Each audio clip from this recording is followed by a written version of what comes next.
Right, so today we're going to be talking about Iron Man #1.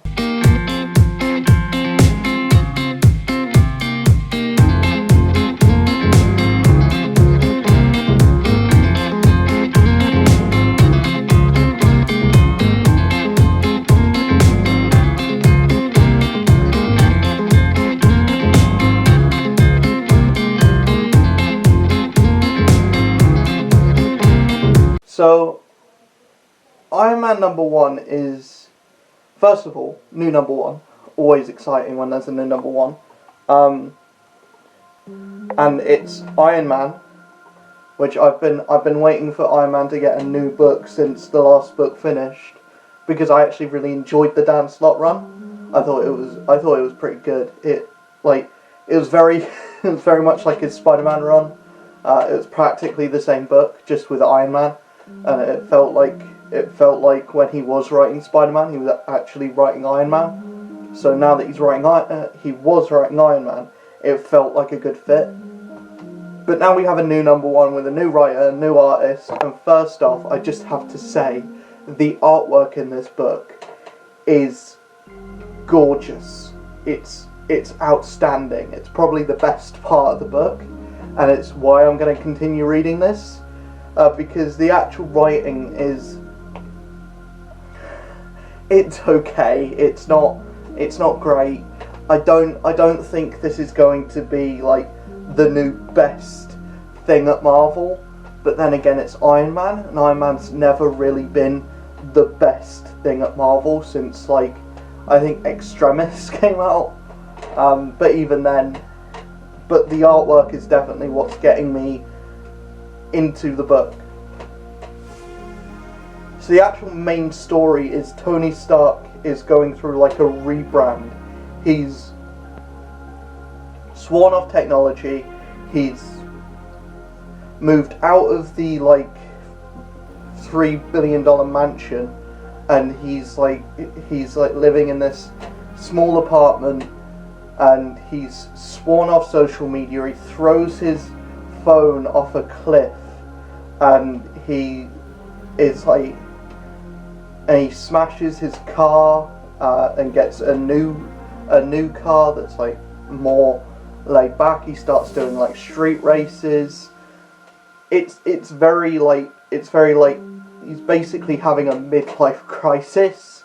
And even his Iron Man armor, he's gone like back to basics. He's gone back to like a more retro-looking Iron Man armor.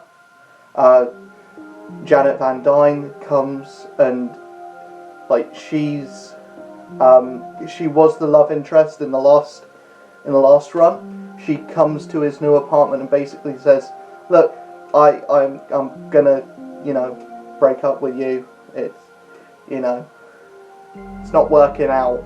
And that's like a page.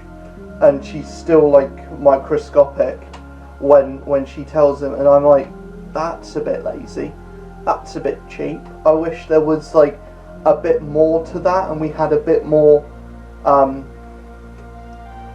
a reasoning as to why that kind of breakup happened, because there wasn't much of a relationship in the first place. It wasn't really explored in the Dan Slott run. So having that just happen here so quickly after they actually got together felt a bit lazy and a bit cheap, and it felt like just either the artist didn't want to draw Wasp, or like the writer doesn't like Wasp. But they introduce it feels like they're making Patsy Walker, Hellcat, more of a love interest, because even in this one issue, there is more interaction between Patsy Walker and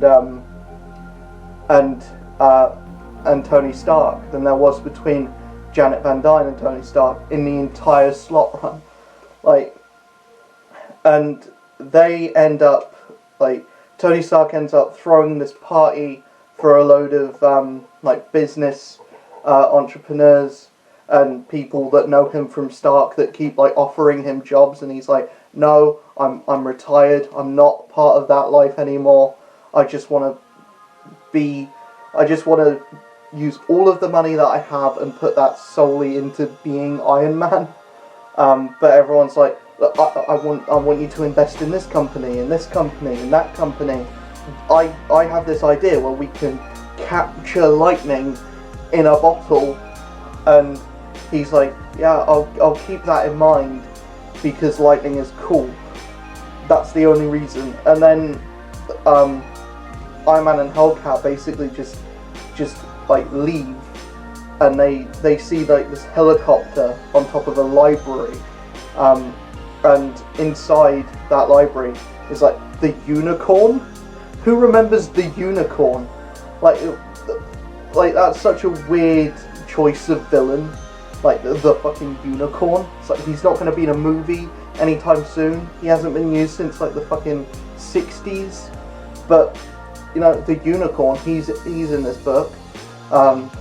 For any unicorn fans, yeah. But he's like carrying this briefcase, and inside is like this Bible, and he's basically like the other came and saved me. He's looking at all of us. He's talking to all of us, and it feels like he's been possessed by like this other.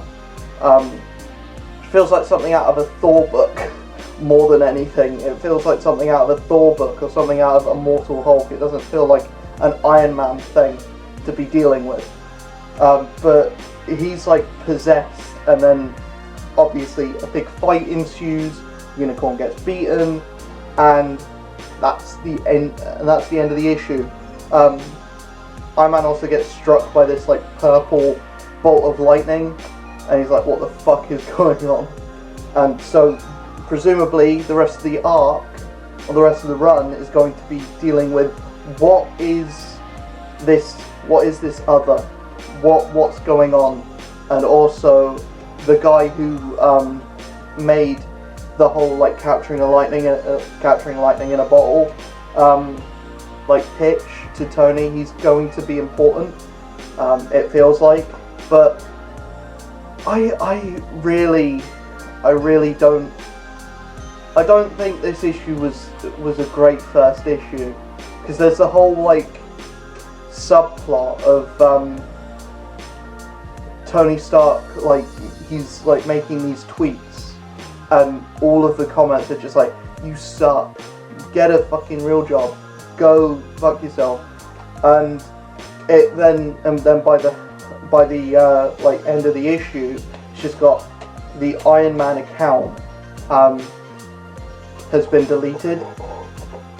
So I don't really get that. I know it's kind of a tie-in to real life with all of these celebrities leaving social media and like the whole like toxicity of social media as a thing, but I don't feel like that needed to be a part of a book, and I don't think it needed to be a part of an Iron Man book.